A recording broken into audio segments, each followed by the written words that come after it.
Hello friend, welcome back to my channel. আজ আমি একটা নতুন রেসিপি নিয়ে চলে এসেছি। আজ আমি দেখাবো আলুর চপ। আপনারা বাড়িতে খুব সহজভাবে এই শীতে বানিয়ে খেতে পারবেন। আমি গ্যাসে একটা কড়া বসিয়ে দিয়ে এর মধ্যে কিছুটা দিয়ে দিয়েছি শুকনো লঙ্কা। লঙ্কাটাকে একটু নেড়ে চেড়ে হালকা ভেজে নেব। লঙ্কাটা একটু ভাজা হলে এর মধ্যে দিয়ে দিলাম গোটা ধনে। ধনেটাকেও ভালো করে নেড়ে চেড়ে ভেজে নেব।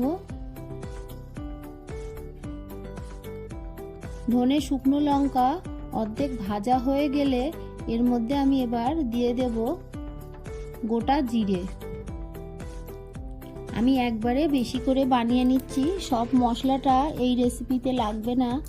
আপনারা এইভাবে বাড়িতে মশলা বানিয়ে নিলে অনেক রেসিপিতে আপনারা ব্যবহার করতে পারবেন।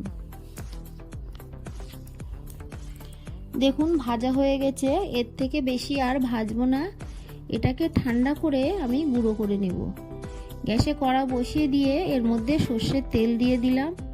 যে কোনো পুরে সর্ষের তেল দিয়ে করলে পুরটা খেতে ভালো লাগে।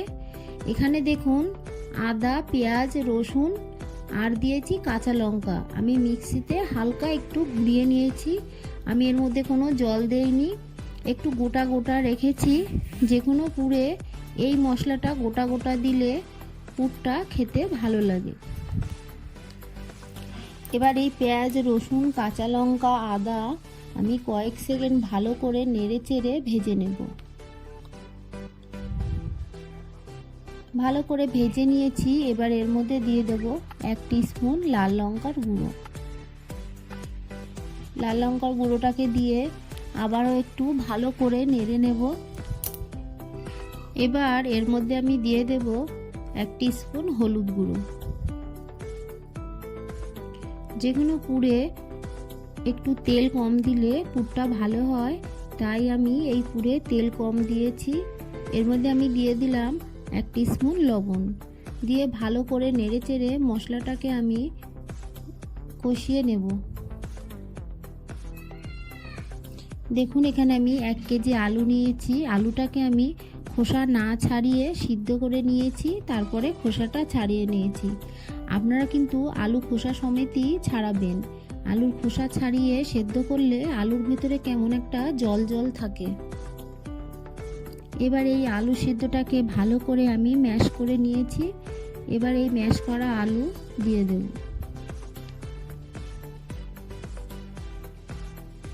এবার এই আলুটাকে মশলার সঙ্গে খুব ভালো করে কষিয়ে নেব।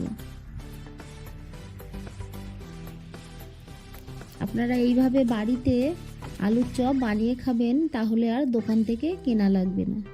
দেখুন আমি এর মধ্যে দিয়ে দিলাম 1 টিস্পুন লবণ। এবার এর মধ্যে দিয়ে দিলাম আমি যে গোটা জিরে, ধনে, শুকনো লঙ্কা ভেজে নিয়েছি, সেই মশলাটা এর মধ্যে দিয়ে দিলাম। আমি 1 টিস্পুন দিয়েছি। এবার এর মধ্যে দিয়ে দেব কুচানো ফ্রেশ ধনেপাতা। এবার ভালো করে নেড়ে চেড়ে পুরটাকে রেডি করে নেব। যে কোনো পুরে একটু তেলের পরিমাণ কম দিলে চপের শেপ দেওয়ার সময় ভেঙে যাওয়ার ভয় থাকে না। ভালো করে নেড়ে চেড়ে আমি কষিয়ে নিয়ে এর মধ্যে দিয়ে দেব 1 টিস্পুন গরম মশলার গুঁড়ো। গরম মশলার গুঁড়োটাকে দিয়ে আবারও ভালো করে মিশিয়ে নেব। ভালো করে মিশিয়ে নিয়েছি। এবার এটাকে ঠান্ডা করে আমি নিয়েছি। দেখুন এইভাবে গোল গোল করে নিয়ে তারপরে চ্যাপটা করে আমি আলুর চপের শেপ দিয়ে নেব। সবগুলো দেখুন আমি করে নিয়েছি। এবার আমি একটা মিক্সিং বোলের মধ্যে দিয়ে দিলাম বেসন, আর দিয়ে দিলাম লবণ, আর দিয়ে দিলাম লাল লঙ্কার গুঁড়ো। দিয়ে ভালো করে মিশিয়ে নিয়ে এর মধ্যে আমি দিয়ে দেব 1 পিঞ্চ খাবার সোডা। দিয়ে ভালো করে মিশিয়ে নেব। আপনারা চাইলে এখানে সামান্য হলুদ গুঁড়ো দিতে পারবেন, আর চালের গুঁড়ো থাকলে একটু এর মধ্যে চালের গুঁড়ো দিয়ে দেবেন, তাহলে চপটাও ভালো হবে। ভালো করে নেড়ে চেড়ে আমি একটা ঘন ব্যাটার করে নেব। বেশি পাতলা ব্যাটার করলে কিন্তু ভালো হবে না। দেখুন আমি কড়াই তেল গরম করতে দিয়েছি, আর একটা করে চপ আমি এই ব্যাটারে চুপিয়ে চুপিয়ে ভেজে নেব। শীতের সন্ধ্যায় আপনারা এইভাবে খুব সহজেই আলুর চপ বানিয়ে নিতে পারবেন, আর এটা খেতে খুবই অসাধারণ হয়। আপনারা একবার বাড়িতে বানিয়ে দেখবেন। আমি এইগুলোকে উল্টে পাল্টে ভালো করে ভেজে নেব।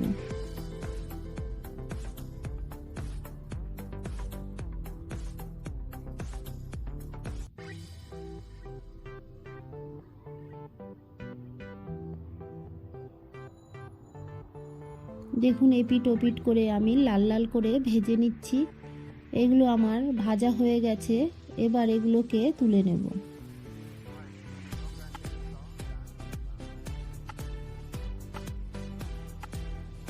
এই তেলের মধ্যে আমি বাকি চপগুলো ভেজে নেব। আমার এই রেসিপি আপনাদের ভালো লাগলে প্লিজ আমার চ্যানেলটি সাবস্ক্রাইব করার অনুরোধ থাকলো, আর পাশে থাকা বেল আইকনটি ক্লিক করে দেবেন, তাহলে আমার নতুন নতুন ভিডিওর নোটিফিকেশান সবার আগে আপনাদের কাছে পৌঁছে যাবে। আর একটা লাইক করতে ভুলবেন না। দেখুন এই চপগুলোকে উল্টে পাল্টে আমি একইভাবে ভেজে নিচ্ছি। এই চপগুলো ভাজা হয়ে গেছে, আমি এবার তুলে নেব। গ্যাসের ফ্লেমটাকে অফ করে দেব। আপনারা তো দেখেই বুঝতে পাচ্ছেন চপটা কতটা ভালো হয়েছে। এইভাবে বাড়িতে বানাবেন আর আমাকে কমেন্ট করে জানাবেন। ভালো থাকবেন, সুস্থ থাকবেন।